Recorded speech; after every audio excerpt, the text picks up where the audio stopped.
My name is Chantel Bernard, and I'm going to be talking about cervical cancer. This paper focuses on cervical cancer and what to expect when dealing with cervical cancer and education on the disease itself. It goes over what happens when you go in for an assessment of the cervix and the process of the specimen getting sent to the lab. Outcomes of abnormal results are included. Causes of the cancer are discussed, as well as symptoms that a woman has when they develop cervical cancer. The way that cervical cancer is put into different stages depending on the severity are discussed. Prevention is an important factor in how a woman can help keep aggressive cervical cancer from forming. It also talks about the steps for treatment and the different routes to go depending on the severity of the cancer. This is a good topic that needs to be discussed with women of all ages to help prevent the exacerbation of cervical cancer and what women can do to prevent it. The cervix is a narrow opening of the vagina to the uterus. When the cells that cover the lining of the cervix become abnormal, potentially, it could lead to cervical cancer. Cervical cancer is the third most frequently diagnosed cancer worldwide and is the fourth leading cause of cancer death in females.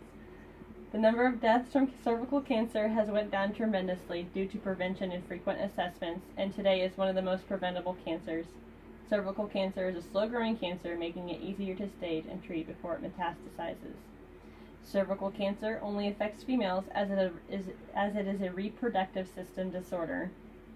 The age of onset of this type of cancer usually starts at age 35 and progresses to more invasive cancer by 45 years old, although women of any age can be affected by this type of cancer. There has been a lot of controversy all over the world about when women should start getting examinations called a papillary smear, or as most women and doctors refer to it as a pap smear. Most U.S. guidelines recommend that screening starts at age 21 regardless of the age of onset of sexual activity.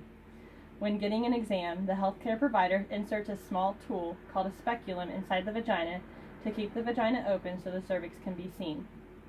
The healthcare provider will insert a small cotton-tip swab to remove cells and mucus from the cervix.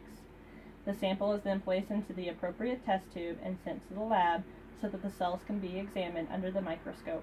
If the pap smear shows abnormal cells growing in the cervix, the healthcare provider may require further testing, such as a colposcopy, which is a type of scope with a magnifying glass that allows the provider to analyze the cervix more accurately. A solution of acetic acid is applied to the cervix to make any abnormal cells stand out. Once the abnormal cells have been identified, a biopsy is performed. Imaging technologies such as computed tomography and ultrasonography have been adopted to improve the clinical staging accuracy of cervical cancer. When the cervix sample is in the lab and analyzed, there are many different forms of abnormal findings called dysplasia. There are several different categories of abnormal cells in the different parts of the cervix. Abnormal cells found in the endocervix, which is the closest to the uterus, are called atypical glandular cells, which have not been clearly identified as cancer or are adenocarcinoma. Abnormal cells in the exocervix, which is closest to the vaginal walls, are identified as atypical squamous cells or squamous intraepithelial lesions. Epithelial cell abnormalities may also be found in the lining of the vagina. Early stages of cervical cancer are asymptomatic, and unless a pap smear is done, it is not easy to detect. By the time a female starts having physical symptoms, the cancer has become more invasive. Initial symptoms include unusual vaginal bleeding, usually in between menstrual cycles and after intercourse, watery pink or foul-smelling discharge, pelvic pain, and heavier, longer menstrual cycles are also symptoms that could potentially be the cause of cervical cancer. If the cancer has metastasized to the pelvis or any other region of the body, symptoms may include weight loss, fatigue, back pain, leg pain or edema, incontinence in bowel and bladder, and possible bone fractures. High-risk human papillomavirus, also known as HPV, especially types 16 and 18, are main etiological factors of cervical cancer. Some other high-risk factors include multiple sex partners, younger age of intercourse, long-term contraception use, and smoking have contributed to the cause of cervical cancer. Other sexually transmitted diseases such as herpes simplex virus type 2, chlamydia, and HIV have also been involved in the progression of the cancer. Treatment for cervical cancer depends on the severity and if it is local or has metastasized.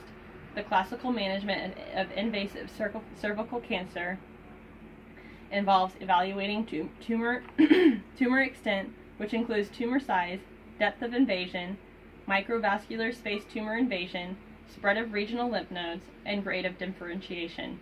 If the healthcare provider still wants to further evaluate where the abnormal cells were found, a cone biopsy may be done. Part of the cervix is removed in the shape of a cone, and if the abnormal cells are local and have not spread, the cone biopsy could possibly remove all abnormal cells from the cervix. If the cancer is not local and has moved into the uterus or other organs, a hysterectomy may be performed.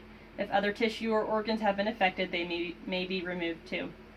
Radiation treatment may be done to remove any remaining cancer cells. Chemotherapy is used when cancer is done more advanced.